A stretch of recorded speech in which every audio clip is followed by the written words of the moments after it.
Hello friends, good morning all of you. कैसे हैं आप लोग? तो दोस्तों, आज की जो हमारी क्लास है बेहद ख़ास होने वाली है। ख़ास दरअसल ऐसे होने वाली है कि आज हम करंट अफेयर्स के साथ पर्सनालिटी डेवलपमेंट पर भी बात करेंगे।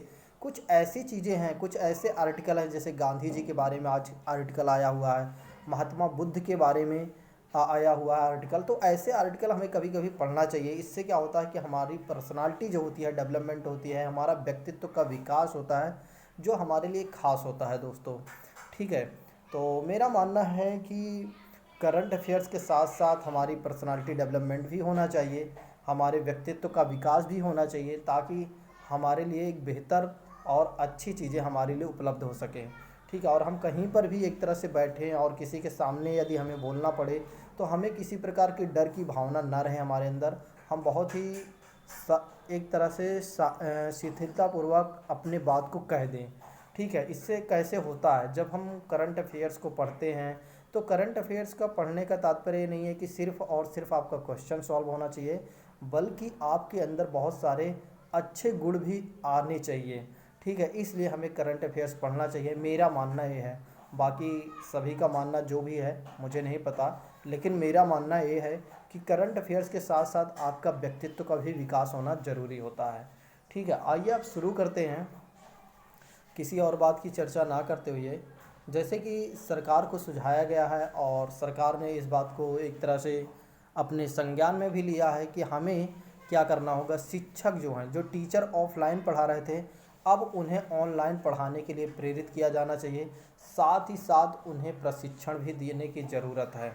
ठीक है दोस्तों, आप जानते हो, आइए हम थोड़ा से बात कर लेते हैं कि ऑनलाइन और ऑफलाइन टीचर में क्या डिफरेंसेस है। दोस्तों, मैं आप सभी को ये बताना चाहूँगा, जो टीचर हमेशा पढ़ाया है ऑफलाइन, यानी कि क्लास में सिर्फ और सिर्फ क्लास में पढ़ाया है, तो आप समझ लीजिए कि उस अगर वही टीचर ऑनलाइन यानी कि वीडियो के माध्यम से आकर पढ़ाएगा, तो ये समझ लीजिए बहुत अच्छी गुणवत्ता नहीं आने वाली है।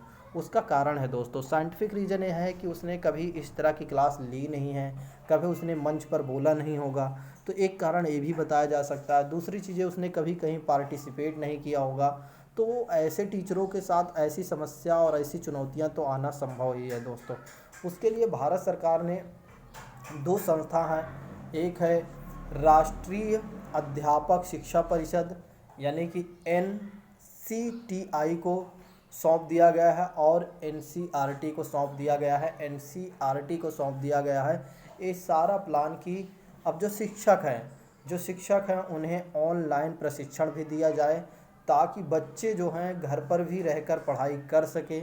ऐसी स्थिति जो उत्पन्न हो रही है, जो आज कोविड-19 की वजह से, देखो ये बहुत जल्दी ख़त्म होने वाला नहीं है कोविड-19। ठीक है, इसकी वजह से हमें कभी भी एक तरह से क्राइसिस झेलनी पड़ सकती है, कभी भी हमें लॉकडाउन का सामना करना पड़ सकता है। ठीक है, और आने वाले समय में कई ऐसी चीज़ें उत्पन्न होंगी ही। ठीक है, आप जानते हो जितनी चीज़ें हमारा विकसित होता है, जितनी नई चीज़ें आती हैं, तो उसके साथ ही साथ कुछ ना कुछ ऐसी भी चीज़ें आ जाती हैं जो हमारे लिए एक तरह से दुर्भाग्यपूर्ण, या ऐसे कह सकते हैं कि हमारे लिए दुखदाई बन जाता है।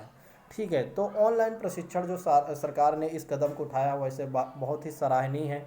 सबसे पहले टीचरों को ऐसा नहीं कि बस डायरेक्ट हो जाके पढ़ाने लगे, क्योंकि ऑनलाइन टीचर ऑफलाइन वाला टीचर कभी ऑनलाइन पढ़ाया नहीं है, और उसके सामने कई चुनौतियां हैं। वो अपने आप को कैसे प्रेजेंट करेगा। आप एक बार कल्पना कीजिए कि कोई भी व्यक्ति जिसने कभी मंच पर बोला नहीं, और उसको अचानक बोल दिया जाओ और आइए आप मंच पर बोलिए, तो आप समझिए वो कैसे अपने आप को प्रेजेंट कर पाएगा, नहीं कर पाएगा दोस्तों। ठीक है, तो इसलिए सराहनीय कदम है, इसे मैं मानता हूँ सराहनीय कदम। और आप सभी लोगों को भी, जो लोग भी टीचर बनने की तैयारी कर रहे हैं, हमारे वीडियो को प्रॉपर देख रहे हैं, मैं उनसे यही कहूँगा कि आप लोग भी थोड़ा से घर पे प्रैक्टिस किया करें, कुछ अभ्यास किया करें ऑनलाइन के सामने, यानी कि कैमरे के सामने कुछ बोलने का प्रयास किया करें। ठीक है, क्योंकि ये हमारे लिए बेहतर विकल्प है इस समय। यदि आप अपने आप को थोड़ा थोड़ा सा अपने आप को उभारना चाहते हैं और एक अलग व्यक्ति के रूप में यदि आप देखना चाहते हैं, तो आपको कुछ नया इनोवेशन तो करना ही होगा दोस्तों। ठीक है, तभी कुछ अच्छी चीज़ें हो पाएंगी, हमारे लिए और देश के लिए भी। ठीक है, आइए नेक्स्ट बातें कही जा रही है कि जो कोरोना वायरस की वजह से आज हमारे देश में बहुत ज़्यादा तरीके से जो राज्य हैं बहुत ज़्यादा प्रभावित हो चुके हैं, उनके जीडीपी हैं बहुत ज़्यादा नुकसान में जा रही हैं। जैसा कि अगर हम बात करें तो अर्थव्यवस्था पर जो प्रभाव पड़ रहा है, आप महाराष्ट्र की बात करें, सबसे पहले हम बात कर लेते हैं दिल्ली की। दिल्ली की जो जीडीपी है, इसका जो नुकसान हो रहा है 10.9% का नुकसान देखने को मिल रहा है। ठीक है, उसके बाद महाराष्ट्र है, महाराष्ट्र को 10.4% की 4% की नुकसान देखने को मिल रहा है। ठीक है, तमिलनाडु यहीं पर है, तमिलनाडु का भी 90.9.4% की एक तरह से जीडीपी में नुकसान हो रहा है। ठीक है, और एक तरह से उत्तर प्रदेश है, उत्तर प्रदेश भी 8.4% की फीसदी से 8.4% की वजह 8.4% जीडीपी का नुकसान झेलना पड़ रहा है। उसके बाद राजस्थान है 8.2%। यहीं पर मध्य प्रदेश की बात कर लेते हैं, मध्य प्रदेश भी 7.5% के जीडीपी का नुकसान उठा रहा है। ठीक है, गुजरात भी 7 कुछ ऐसे राज्य हैं जो इस 7 ऐसे राज्य हैं आप जो देख रहे हैं, ये सबसे ज़्यादा प्रभावित भी हैं कोरोना वायरस से। जैसे कि आप देख सकते हैं, मैंने यहाँ पर एक तरह से दिखाने का प्रयास किया है कि महाराष्ट्र जो है, महाराष्ट्र भी एक तरह से सबसे प्रभावित है। फिर उसके बाद गुजरात को दिया गया है, तीसरे नंबर पर दिल्ली को रखा गया, चौथे नंबर पर तमिलनाडु, और उसके बाद राजस्थान, फिर मध्य प्रदेश, फिर उसके बाद उत्तर प्रदेश।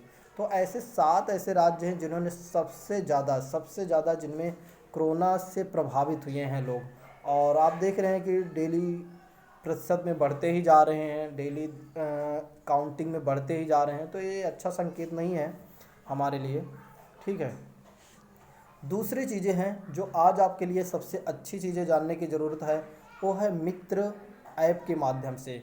उत्तर प्रदेश सरकार ने मित्र ऐप लॉन्च किया है, जिसको बनाया है यूएनडीपी यानी कि संयुक्त राष्ट्र विकास कार्यक्रम ने इसको बनाया है। ठीक है, मित्र ऐप के माध्यम से क्या होगा, मित्र ऐप के माध्यम से सरकार के जो श्रमिक वर्ग हैं, जो प्रवासी वर्ग के लोग हैं, जो आ रहे हैं, जो एक तरह से शहरों से गांव में अपने तरफ आ रहे हैं, ठीक है, अपने अपने घरों की तरफ जा रहे हैं, तो उनके लिए क्या होगा, मित्र ऐप के माध्यम से क्या किया जाएगा, सभी का डेटा कलेक्ट किया जाएगा, सभी के नेम, डेट ऑफ बर्थ, कहाँ रहता है, क्या करता है, मतलब उसकी सारी डेटा कलेक्ट किया जाएगा। और इससे उसको सारी सरकारी योजनाएं भी उसको दी जाएंगी, जितनी भी सरकारी योजनाएं हैं उसको लाभान्वित किया जाएगा। और साथ ही साथ इसमें एक चीज़ ये भी है कि इस योजना में जो सरकार की तरफ से कुछ रोज़गार भी मुहैया कराया जाएगा, जिससे कि उनका जो बिल्कुल एक तरह से काम धाम बंद हुआ है, वो थोड़ा से उनका काम धाम चलने लगेगा, जिससे कि उनके लिए थोड़ा सा सही हो जाएगा। ठीक है, तो मित्र ऐप शुरुआत किसने की है, उत्तर प्रदेश सरकार ने। किसके लिए शुरुआत की है, जो प्रवासी कामगार हैं जो वहाँ पर आ रहे हैं, एक तरह से बाहर से लोग जो बाहर से, जैसे कि वो एक तरह से महाराष्ट्र से उत्तर प्रदेश में आ रहे हैं, तो उन सभी को लोगों के लिए उनका जो डेटा होगा कलेक्ट किया जाएगा। ठीक है, और इसके माध्यम से उन्हें कुछ सरकार की जो योजनाएं चल रही हैं उनको लाभ दिया जाएगा, जिससे उनके स्वास्थ्य पर निगरानी भी रखी जाएगी। साथ ही साथ उनके कौशल के लिए कुछ आजीविका भी उपलब्ध कराई जाएगी, यानी कि कुछ काम भी उपलब्ध कराया जाएगा, रोज़गार मुहैया कराया जाएगा। ठीक है, और एक तरह से कई चीज़ें, जितनी भी चीज़ें हो सकती हैं, सरकार की तरफ से हर संभव मदद करने का प्रयास किया जा रहा है इस ऐप के माध्यम से। क्योंकि ज़रूरी है, ऐसा नहीं है कि सभी को एक तरफ से दे दिया जाए पैसे और सभी के एक तरफ से मदद दी जाए, तो ऐसा नहीं हो सकता, आप जानते हो। ठीक है, आप कल्पना कीजिए, अगर एक ही तरीके से सबको देने लगेंगे तो भारत सरकार और राज्य सरकार बिल्कुल और भी क्राइसिस में आ जाएगी, जिसके कारण क्या होता है, चिन्हित लोगों को ही दिया जा रहा है मदद, जिसको ज़रूरत है दोस्तों। ठीक है, तो ये सही भी है ऐसा, क्योंकि हम चिन्हित लोगों को ही दे सकते हैं, क्योंकि हमारे पास इतना ज़्यादा पैसा है नहीं। ठीक है, आइए आप जानते हैं दूसरी चीज़ें। दूसरा आर्टिकल है आज का जो सबसे महत्वपूर्ण आर्टिकल है, जो मैंने आपको पर्सनालिटी डेवलपमेंट के बारे में बताया, कि यहाँ पर है महात्मा बुद्ध के आज भी प्रासंगिक बना हुआ है महात्मा बुद्ध की बातें। कहा जा रहा है कि महात्मा बुद्ध भारतीय विरासत के एक महान विभूति थे। ठीक है, एक महान विभूति है, एक महान भगवान, या एक तरह से एक महान व्यक्ति थे। ठीक है, उन्होंने क्या किया, संपूर्ण मानव सभ्यता को एक नई राह दिखाई दोस्तों।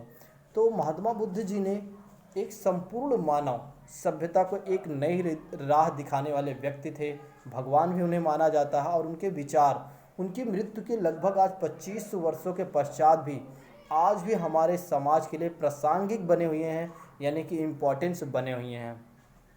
कहा जाता है कि वर्तमान समय में बुद्ध के स्वनिर्णय के विचार का महत्व बढ़ गया। आज देखो, अब यहीं से आपको सीखने को मिल रहा है। बुद्ध जी कहते थे स्वनिर्णय के विचार। हमारे अंदर स्वनिर्णय यानी कि स्वयं के निर्णय लेने के विचार होना चाहिए। हमें निर्णय लेने में किसी प्रकार की दिक्कत नहीं होनी चाहिए, हमें डरना नहीं चाहिए। हमें जो भी करना चाहिए अपने स्वयं का निर्णय हमें लेना चाहिए। यहाँ पर कहने का तात्पर्य है, आप जो भी काम शुरू करना चाहते हैं, आप कोई भी बिजनेस स्टार्ट करना चाहते हैं, या आप कुछ भी करना चाहते हैं, आप पढ़ाई करना चाहते हैं, कोई क्षेत्र में और काम करना चाहते हैं, तो आपको स्वनिर्णय के विचार को मानना चाहिए। यानी कि अपने स्वयं के निर्णय सबसे अच्छा निर्णय माना जाता है। बुद्ध जी का कहने का तात्पर्य, इन्होंने एक चीज़ ये भी कहा है कि बुद्ध का जो आत्मदीपो भवः का सिद्धांत है, व्यक्ति को व्यक्ति बनाने पर बल देता है। ये कहते हैं कि आत्मदीपो भवः का सिद्धांत जो सबसे अच्छा सिद्धांत माना गया है, और इसमें जो कहा गया है इसका मतलब है व्यक्ति को व्यक्ति बनने पर बल देता है। या क्या, आत्मदीपो भवः, ठीक है, यानी कि खुद के दीप में, यानी कि खुद के निर्णय में जो होता है, व्यक्ति को व्यक्ति बनने पर बल दिया जा रहा है, यानी कि खुद को खुद बनने का बल दिया जा रहा है इसके माध्यम से। और बुद्ध का जो माध्यम है, मार्ग सिद्धांत है, आज उतनी ही प्रासंगिक है जितना कि बुद्ध के समय था। और उनके विचारों की पुष्टि इस कथन से होती है कि बीड़ा के तार को उतना नहीं खींचा जाना चाहिए कि वह टूट जाए। इनका कहने का मतलब है, बीड़ा के तार को इतना नहीं खींचा जाना चाहिए, या इतना नहीं करना चाहिए कि वह टूट जाए, उतना भी ढीला नहीं जाना चाहिए कि उससे स्वर की ध्वनि ना निकले। आप समझ रहे हो, अभी मैं इसको समझाने का प्रयास कर, जो लॉकडाउन की बात की जा रही है, यहाँ पर लॉकडाउन को जोड़ा जा रहा है कि लॉकडाउन को इतना भी ना बढ़ा दिया जाए कि जिससे कि जो लोग जुड़े हुए हैं, जो लोगों को विश्वास बना हुआ है, उससे विश्वास टूट जाए और लोग एक तरह से सड़कों पर आ जाएं। दूसरी चीज़ें इन्होंने ये भी कहा है कि उतना भी उसे ढीला नहीं छोड़ा जाना चाहिए। कहने का तात्पर्य ये भी है कि यहाँ इतना भी ढील नहीं दिया जाना चाहिए जिससे कि लोग क्या करें, ज़्यादा सड़कों पर आ जाएं, और जिससे कि हमें संकट का सामना करना पड़ जाए। दोस्तों, यहाँ पर समझाने का प्रयास यही किया गया है। दूसरी चीज़ें ये भी कहा गया कि दरअसल आज दुनिया में तमाम तरह के झगड़े हैं, जैसे सांप्रदायिकता, आतंकवाद, नक्सलवाद और नस्लवाद और जातिवाद इत्यादि। इन सभी झगड़ों के मूल में बुनियादी दार्शनिक समस्या यही है कि कोई भी व्यक्ति, देश या संस्था अपने दृष्टिकोण से पीछे हटने को तैयार नहीं है। जितने भी सांप्रदायिक दंगा है, आतंकवाद, आपने देखा भी हाल ही समय में हमारे कुछ जवान शहीद हुए हैं, और जातिवादी जो इत्यादि सब सारी चीज़ें जो हमारे यहाँ आज भी बनी हुई हैं, जो ऐसी कृतियाँ फैली हुई हैं, आज भी आप पीछे हटने का नाम नहीं ले रही हैं। दोस्तों, इस दृष्टि से इस्लामिक स्टेट जैसे अतिवादी समूह या मॉब लीचिंग विचारधारा के जो कट्टरपंथी वाले स्वीकार करने वाले समूह अन्य समूहों के साथ मूल समस्या के नज़रिए हैं। ठीक है, और महात्मा बुद्ध ने यह भी कहा है कि जो मध्यम मार्ग सिद्धांत को स्वीकार करते हुए हमारा दृष्टिकोण बेहतर हो जाता है। हम यह मानते हैं कि किसी भी चीज़ का अति होना घातक हो जाता है। फिर यहीं पर वही चीज़ें कहा जा रहा है कि कोई भी ऐसी चीज़ें हैं जिसका यदि अति हो जाती है तो वह घातक हो जाती है। जैसे कि आप देख रहे हो कि अगर लॉकडाउन बहुत ज़्यादा बढ़ गया, क्या हो सकता है, अति घातक हो सकता है हमारे लिए, यानी कि हमारे यहाँ विद्रोह जैसी समस्या भी उत्पन्न हो सकती हैं। जो भारतीय लोग हैं वो सड़कों पर आ सकते हैं और आपस में लड़ने भी लड़ भिड़ सकते हैं। ऐसी भी चीज़ें आ सकती हैं हमारे सामने। दूसरी चीज़ें, यह विचार हमें विभिन्न दृष्टिकोण के मेल मिलाप और आत्मसहमति से की ओर ले जाता है और हमें देखना चाहिए। यानी कि यहाँ पर कहा जा रहा है हमें ऐसी चीज़ों को ध्यान देना है, ऐसी चीज़ें हमें विचार करना है जिससे कि क्या हो कि हमारे लिए एक बेहतर विकल्प सुझाए हो सके। हमारे लिए हमें ऐसा विकल्प का ढूंढना चाहिए जिससे कि कोरोना वायरस जैसे महामारी, आप देखिए दीपक कोहली जी ने कहा, जैसे कोरोना वायरस जैसे जो संकट है, इससे हम निदान भी पा सके और हमारी अर्थव्यवस्था और देश के जो लोग हैं, देश के जो लोग हैं जो समस्या से बिल्कुल ग्रस्त हो रहे हैं, जिनके पास खाने पीने की भी समस्या बहुत ज़्यादा है, तो उन लोगों को भी कुछ सहायता दी जाए, मतलब सब कुछ सही हो जाए। यहाँ पर कहने का तात्पर्य है। आज हम दूसरी चीज़ें ये भी पढ़ेंगे गैस त्रासदी के, यानी भोपाल गैस त्रासदी के भी बारे में पढ़ेंगे। लेकिन अभी क्या है कि हम थोड़ा से और भी देख रहे हैं, एक आर्टिकल और है, एक आर्टिकल और है जिसमें आत्मनिर्भर गांव है और भारत का भविष्य, आत्मनिर्भर गांव है। तो दोस्तों कहा जा रहा है कि आत्मनिर्भर है गांव और भारत का भविष्य। आज मैं आपको बताने जा रहा हूं, जो कि आप बहुत अच्छे से इसको ध्यान से सुनिएगा। और बहुत अच्छा आर्टिकल है, रसाल रसाल सिंह जी ने, जो कि जम्मू केंद्रीय विश्वविद्यालय के प्रोफेसर हैं, इन्होंने बहुत अच्छे इस आर्टिकल के बारे में बताया है। इन्होंने कहा कि जो सरकार हमारा जो एक तरह से सरकार ने क्या किया है, कोरोना जनित संकट से जो मुकम्मल के तौर पर हम केंद्र सरकार ने क्या किया है कि केंद्रीय जो कर्मचारियां हैं, पेंशनधारी हैं, महंगाई भत्ते हैं, 2021 तक रोक लगा दी गई है, 2021 तक। और साथ ही साथ जो सांसद है, सांसदों के वेतन भत्ते भी एक तरह से उन पर रोक लगा दी है। सांसदों के लिए जो निधि क्षेत्र के लिए भी पैसा दिया जा रहा, तो उसको भी 2 वर्ष के लिए एक तरह से रोक लगा दी गई है। ठीक है, इन सभी चीज़ों को तो सही है, लेकिन इन्होंने ये भी कहा है कि जितनी भी हमारी परियोजनाएं चल रही हैं उसको भी हमें बंद करना होगा, उसे हमें स्थगित करना होगा। जैसे कि स्मार्ट सिटी परियोजना चल रही हैं, भारत की कई ऐसी परियोजनाएं चल रही हैं जिस पे बहुत ज़्यादा हमारा पैसा खर्च हो रहा है। उन सभी योजनाओं को बंद करना चाहिए, और बंद करके हमें अपने विकास में लगाना चाहिए, हमारे हमारे लोगों के लिए लगाना चाहिए। क्योंकि ये सारी चीज़ें हम बाद में भी कर सकते हैं, लेकिन अभी जो आवश्यक चीज़ें हैं, जो हमारे लिए आवश्यक, यानी कि सामने जो चुनौती है, इसका सामना कुछ इसी तरीके से किया जा सकता है। जो हमारी खर्चीली परियोजनाएं हैं उसको बंद करने की ज़रूरत है दोस्तों। दूसरी चीज़ें ये भी कहा गया है कि जो गांव हैं, जो गांव को बाहर का मुंह देखना पड़ता है, जो बाहर यानी कि एक तरह से जाते हैं, तो गांव को आत्मनिर्भर बनाने की ज़रूरत है। अभी मैं आपको और अच्छे से समझाता हूँ। इसमें एक चीज़ ये भी है कि महात्मा गांधी की चीज़ें यहाँ पर कही गई हैं, महात्मा गांधी की बातें कही गई है। महात्मा जी गांधी जी ने कहा है कि भारत को यदि आपको जानना है तो भारत को जानना है तो गांव को जानना पड़ेगा, क्योंकि भारत भारत गांव में बसता है। गांधी जी ने कहा है कि यदि भारत को आपको जानना है तो भारत को यदि जानना है अगर भारत को जानना है तो भारत को देखना पड़ेगा, यानी कि भारत कहाँ बसता है, भारत गांव में बसता है। आज 73 वर्ष हो चुके हैं हमारी आज़ादी के, इसलिए भी देखो कितना प्रासंगिक बना हुआ है। इन्होंने एक चीज़ ये कहा है कि हमारी यदि अर्थव्यवस्था बहुत अच्छी करना है तो हमारे यहाँ जो एक तरह से प्रवासी वर्ग के, जो प्रवासी मजदूर या जितने भी लोग हैं गांव में आ चुके हैं, तो हमें कुछ ऐसे उद्योग धंधों का निर्माण करना चाहिए कि जो लोग एक तरह से आ चुके हैं उनके लिए स्वयं वो आत्मनिर्भर बन सके, अपना काम कर सकें। और दूसरी चीज़ें हैं, उन्हें शहर दोबारा ना आना पड़े, शहर यानी कि उनको शहर से आने के लिए रोका जाना चाहिए, जिससे कि हमारे लिए जैसे कि अपराध कुछ बढ़ते हैं, ट्रैफिक जाम की जो समस्या हैं, जो कई चीज़ें, जो तमाम प्रदूषण की समस्या, ऐसी कई समस्याएं जो हैं उससे हम निपटान पा सकते हैं।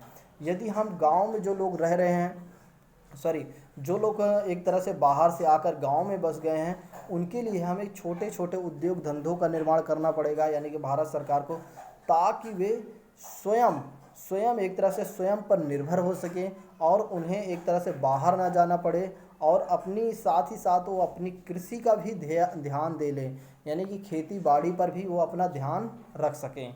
ठीक है, जिससे कि हमारे अर्थव्यवस्था फिर से पटरी पर आ सके। तो यहाँ पर यही संदेश कहा गया है। गांधी जी की जो बातें थी, इस बातें को मैंने यहाँ पर प्रयास किया है आपको बताने के लिए। यहाँ गांधी जी ने कहा है कि भारत को यदि आपको जानना है, भारत गांव में बसता है और भारत को जानना है तो गांव में जाना पड़ेगा। इस टैग लाइन को आपको बहुत अच्छे से याद होना चाहिए कि गांधी जी ने क्या कहा था, और जो कि बहुत अच्छी शब्द है, बहुत अच्छा शब्द है। इसे जानकर हमें बेहद खुशी होगी। तो दोस्तों आज जो हम पढ़ेंगे भोपाल गैस कांड के बारे में, भोपाल में हुई भयंकर औद्योगिक दुर्घटना के बारे में आज हम पढ़ेंगे, जो कि कल मैंने आपको बताया था विशाखापट्टनम में जो घटना हुई थी, उसी के परिप्रेक्ष्य में, उसी के संदर्भ में आज मैंने भोपाल गैस त्रासदी को लेकर आया है। यह घटना जो हुई थी, एक औद्योगिक दुर्घटना हुई थी जो कि 1984 में हुई थी। इसे भोपाल गैस कांड या भोपाल गैस त्रासदी के नाम से भी जाना जाता है। भोपाल में स्थित यूनियन कार्बाइड नामक कंपनी के कारखाने से एक जहरीली गैस का रिसाव हुआ और जिससे कि 15,000 से अधिक लोगों की जान गई तथा बहुत सारे लोग ने अनेक तरह की शारीरिक अपंगता से लेकर अंधेपन का भी शिकार हुए। दोस्तों, आप कल्पना कीजिए कि उस समय 1984 में कौन सी भयावह स्थिति रही होगी जब 15,000 से अधिक लोग, वैसे तो सिर्फ एक डेटा है दोस्तों 15,000, इससे भी ज़्यादा प्रभावित हुए थे लोग। ठीक है, आप जानते हो कि जो सरकारी आंकड़ा होता है बहुत ज़्यादा इसको नहीं दिखाया जाता है, लेकिन आप ये समझ लीजिए उस समय का जो दौर है, अगर आपको मैं एनसीईआरटी से उठाकर डेटा दूं तो आपको वास्तविकता के बारे में पता चल जाएगा। ठीक है, फिर भी लेकिन यहाँ जो डेटा दिया गया है विकिपीडिया में 15,000 दिया गया है, तो 15,000 से अधिक लोग इसमें प्रभावित हुए थे, जिसमें अपंगता जैसे यानी कि अपंगता में जैसे अंधेपन का भी शिकार होना, बहरेपन का भी, ऐसे कई चीज़ें हो गया था। ठीक है, आइए अब जानते हैं कि कौन सी गैस थी जिसके कारण भोपाल गैस त्रासदी हुई थी। मिथाइल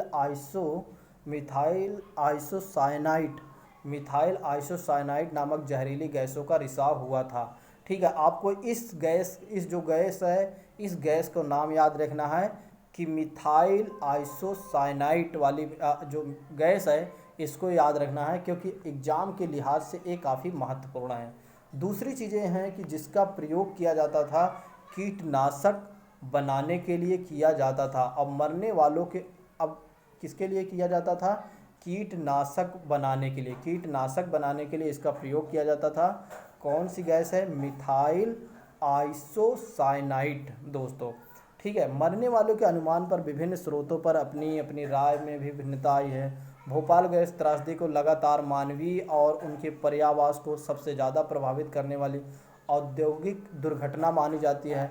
यह जो घटना थी काफ़ी एक तरह से दुखदाई दुर्घटना थी और बहुत ही इसे एक तरह से राष्ट्रीय ही नहीं बल्कि अंतर्राष्ट्रीय लेवल पर भी इसको उछाला गया था, क्योंकि ये बहुत बड़ी समस्या थी ही दोस्तों। इससे ना कि मानव ही प्रभावित हुआ, सबसे ज़्यादा इसमें बच्चे प्रभावित हुए थे। और दूसरी चीज़ें हैं कि यह मानव पर ही नहीं बल्कि एक तरह से पर्यावरण पर भी ये बहुत ज़्यादा प्रभाव अपना डाला था। और यह दीर्घकालिक इसका बहुत ज़्यादा चला था। यह जो गैस थी इसका जो परिणाम दीर्घकालिक हुआ था, यानी कि बहुत ज़्यादा दिनों तक यह हमें प्रभावित करती रही। दूसरी चीज़ है, भोपाल गैस त्रासदी को लगातार मानवीय समुदाय और उनके पर्यावरण को सबसे ज़्यादा प्रभावित करने वाली औद्योगिक दुर्घटना मानी जाती है। इसीलिए 1983 में क्या हुआ था, 1993 में भोपाल की इस गैस त्रासदी पर बनाए गए भोपाल अंतर्राष्ट्रीय चिकित्सा आयोग का भी गठन किया गया था। चिकित्सा आयोग यानी कि भोपाल अंतर्राष्ट्रीय चिकित्सा आयोग का भी गठन किया गया था। इस त्रासदी के कारण मानव और पर्यावरण समुदाय पर होने वाले दीर्घकालिक प्रभावों को जानने के लिए इसको काम सौंपा गया था। जो भोपाल अंतर्राष्ट्रीय चिकित्सा आयोग है, एक इसलिए कि पर्यावरण पर क्या प्रभाव पड़ेगा, दीर्घकालिक क्या प्रभाव पड़ा है, क्या पड़ेगा, इन सब सारी चीज़ों को जानने के लिए इस आयोग का गठन किया गया था, भोपाल अंतर्राष्ट्रीय चिकित्सा आयोग। तो जो लोग भी यूपीएससी की प्रिपरेशन कर रहे हैं उनके लिए तो यह जानना पूरा ज़रूरी है। लेकिन जो लोग भी जैसे कि छोटे एग्ज़ामों के बारे में पढ़ रहे हैं या छोटे एग्ज़ाम की प्रिपरेशन कर रहे हैं, उनको सिर्फ गैस के नाम याद होना चाहिए और कब यह त्रासदी आई थी ये हमें पता होना चाहिए। ठीक है, इससे कई चीज़ें जो कारकों का योगदान आप देख सकते हैं। ठीक है, जिसमें कि 1984 तक कारखाना के कई सुरक्षा उपकरण ना ठीक हालात में थे। उस समय जो एक तरह से कहा जा सकता है 1984 में आप देख सकते हैं कि हमारे पास बहुत ज़्यादा संसाधन नहीं था, ना ही अस्पताल थी, ना ही बहुत सारी चीज़ें कमियां थी दोस्तों। ठीक है, उसके बाद स्वास्थ्य की देखभाल की बात कर लेते हैं। तो रिसाव के तुरंत बाद चिकित्सा संस्थानों पर अत्यधिक दबाव पड़ा। कुछ सप्ताह के भीतर ही राज्य सरकार ने गैस पीड़ित के लिए अस्पताल की चिकित्सा खोले। देखो, जब ज़्यादा प्रभाव पड़ा तब सरकार ने इस पर संज्ञान लिया, अस्पताल एवं चिकित्सा खोले तथा साथ ही साथ नई निजी संस्थाएं भी खोलने के लिए अनुमति प्रदान की गई। सर्वाधिक प्रभावित इलाकों में 70% से ज़्यादा चिकित्सक कम पढ़े लिखे थे उस समय। वे रासायनिक आपदा के उपचार के लिए पूर्ण रूप से तैयार नहीं थे। फिर इसके लिए क्या किया गया, कुछ प्रशिक्षण दिया गया, यानी कि बहुत सारी प्रक्रिया इसमें चली थी। ठीक है, यह जो त्रासदी है आप ये समझिए आप कल्पना कीजिए कि कितने लोग प्रभावित हुए। तो सबसे ज़्यादा मैं आपको बताना चाहूँगा, सबसे ज़्यादा जो प्रभावित हुए थे इसमें बच्चे प्रभावित हुए थे। इस बात को आपको ध्यान रखना है। ठीक है, तो आज के लिए बस इतना रखते हैं। Thank you so much. आप लोग अपना जो कमेंट राय देते हैं उसके लिए मैं बेहद खुश रहता हूं। जैसे कि एक शिवांग जी हैं, शिवांग कश्यप जी हैं, वो ज़रूर अपना राय प्रकट करते हैं। ठीक है, और आप लोग भी अपनी राय प्रकट कर सकते हैं दोस्तों। तो आज के लिए बस इतना रखते हैं। Thank you so much.